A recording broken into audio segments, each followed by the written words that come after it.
ముందుగా నిన్న అంటే సెప్టెంబర్ 17వ తేదీన తిరుమలలో స్వామివారిని మొత్తం 72,072 మంది భక్తులు దర్శనం చేసుకున్నారు.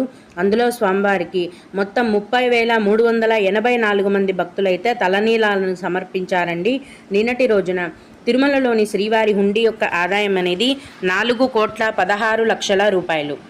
ఈరోజు కూడా ఎటువంటి దర్శనం టికెట్లు లేకుండా నేరుగా భక్తులను ఫ్రీ దర్శనానికి అనుమతిస్తున్నారండి. ఇలా టికెట్స్ లేకుండా నేరుగా వెళ్ళే ఫ్రీ దర్శనానికి 24 గంటల సమయం పడుతోంది. అలాగే తిరుపతిలో ఇచ్చే సర్వ దర్శనం టికెట్లను తీసుకొని దర్శనానికి వెళ్ళే భక్తులకు దర్శనానికి 6 నుంచి 8 గంటల సమయం అనేది పడుతోంది. 300 రూపాయల దర్శనం టికెట్లు కలిగి ఉన్న భక్తులకు మరియు 500 రూపాయల దర్శనం టికెట్లు కలిగి ఉన్న భక్తులకు దర్శనానికి 5 గంటల సమయం అనేది పడుతోంది. ఇక ఈరోజు కూడా చిన్నపిల్లల సుపదం ఇన్ఫాంట్ దర్శనం అనేది ఉందండి.